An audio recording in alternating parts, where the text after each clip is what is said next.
Welcome to our channel funlearningcore. Learn, practice and grow.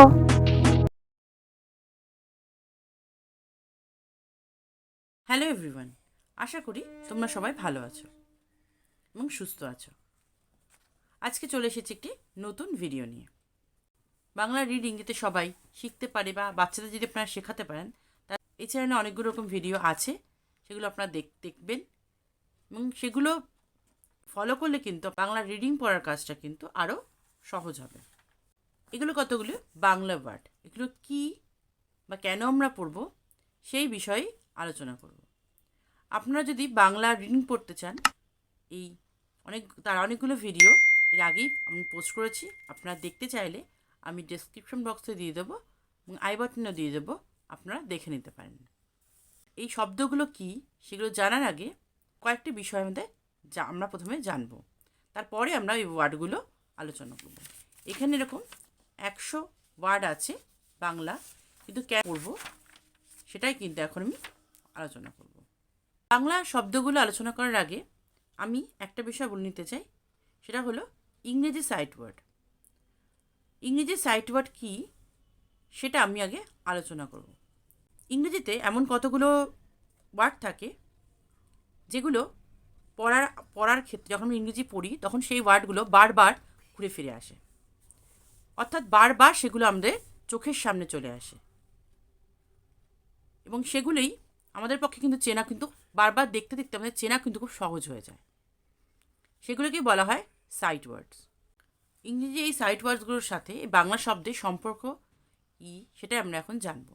তো site ওয়ার্ডসগুলো যেরকম বারবার সামনে চলে আসে ইংরেজি পড়ার ক্ষেত্রে, তাই জন্য আমাদের ওগুলো ফ্রিকোয়েন্টলি কিন্তু আমরা ওগুলো ব্যবহার করি।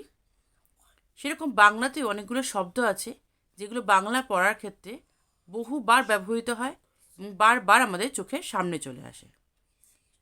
আমি সেরকমই কতগুলো বাংলা শব্দ সম্পর্কে আপনাদের বলবো। এই সাইট ওয়ার্ডস আমরা কেন পড়ি?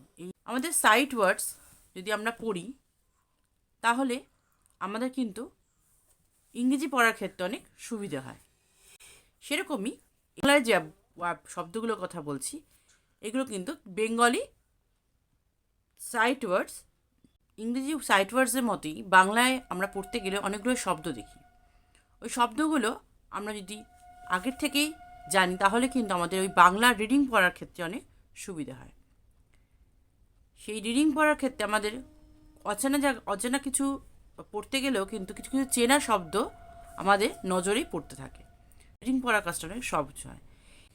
ইংরেজিতে যেরকম সাইট ওয়ার্ডস আছে, সেরকম বাংলা এগুলো হলো সাইট ওয়ার্ডস। কোনো গল্প পড়ি বা গদ্য পড়ি, এই বাংলা ওয়ার্ডগুলো কিন্তু আমাদের প্রত্যেকটি জিনিস পড়ার সময় কিন্তু আমাদের অনেকবারই চোখের সামনে চলে আসে। তাই এগুলোকে আমরা বহু ব্যবহৃত শব্দ বা বেশি ব্যবহৃত শব্দ বা বহু প্রচলিত শব্দ কিন্তু বলতে পারি। আপনার বাচ্চাদের কি করে এই বাংলা শব্দগুলো পড়াবেন? বাংলা শব্দগুলো আপনার যদি লিখে পড়াতে চান তাহলে অনেক সময় কিন্তু ওরা নিজেদের ধৈর্য হারিয়ে ফেলবে। বাচ্চাদের কাছে এই বাংলা শব্দগুলো আরও অ্যাট্রাকটিভ করার জন্য, তাদের কাছে উৎসাহ বাড়ানোর জন্য আপনারা ওইভাবে খাতায় পরপর না লিখে আপনারা অন্যভাবে কিন্তু বাচ্চাদের সামনে এই শব্দগুলো আনতে পারেন। যেমন আপনারা বাংলা শব্দ শেখানোর ক্ষেত্রে কিছু ফ্ল্যাশ কার্ড ব্যবহার করতে পারেন। ফ্ল্যাশ কার্ড কি? এরকম চৌকো ধরনের কার্ডবোর্ডের টুকরো, তার মধ্যে কিন্তু আপনারা এই শব্দগুলোকে বড় বড় করে লিখিয়ে দিতে পারেন। যদি আপনার কার্ডবোর্ড না থাকে, এরম কোনো খাতার একটু মোটা ধরনের পেজকেও কিন্তু আপনার পুরনো খাতার পেজকেও কিন্তু ব্যবহার করতে পারেন। আপনারা কেটে তার উপর কিন্তু লিখতে পারেন, ব্যবহার করতে পারেন এবং তার মাঝখানে লিখে কিন্তু বাচ্চাদের সামনে পরপর ওয়ার্ডগুলো ধরতে পারেন। যেমন এখানে এই কাগজে আমি লিখে রেখেছি কিছু, কয় হস্যিকারে কি, ছয় হস্যকারে ছু, কিছু। আরেকটি পেজের মধ্যে আমি লিখে রেখেছি তারা, তয়াকারে তা, বয়সনের রয়াকারা, তারা। এইভাবে আপনারা অনেকগুলো পেজের মধ্যে এরকম চৌকো করে কেটে ফ্ল্যাশ কার্ড হিসেবে তাদের সামনে ধরতে পারেন। তারা কিন্তু প্রথম না পারলেও একসময় কিন্তু তারা দেখেই কিন্তু বলে দিতে পারবে যে ওয়ার্ডটা কী বা এই শব্দটা কী। এইভাবে কিন্তু আপনারা বাচ্চাদের সামনে শব্দগুলোকে তাদের চোখের সামনে কিন্তু আনতে পারেন, সহজেই ওয়ার্ডগুলো চিনে যাবে এবং রিডিং পড়ার ক্ষেত্রে কিন্তু সুবিধে হবে। এছাড়া আপনার কোনো খাতা ব্যবহার করতে পারেন এবং তার মধ্যেই কিন্তু আপনারা পেজ ওয়াইজ একটা পেজের পর একটা পরপর পেজে কিন্তু বড় বড় করে লিখে দিতে পারেন। এই পেজে একটা লিখে পরের পেজে কিন্তু আপনি আরেকটা লিখতে পারেন। যেমন আমি এক পেজে একটা লিখছি,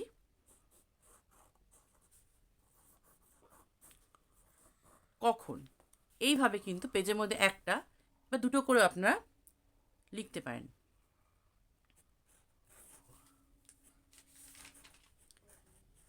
কিছু, এইভাবে আপনার পেজে বড় বড় করে লিখে দিতে পারেন। আবার পরের পেজে কিন্তু আপনারা এইভাবে কিন্তু দুটো করে ওয়ার্ড লিখে তাদের সামনে আনতে পারেন। আমি এখানে পেন দিয়ে লিখেছি, আপনারা এক্ষেত্রে মোটা কোনো মার্কার পেন ব্যবহার করতে পারেন যাতে সহজেই সেটা দৃষ্টিগোচর হয়।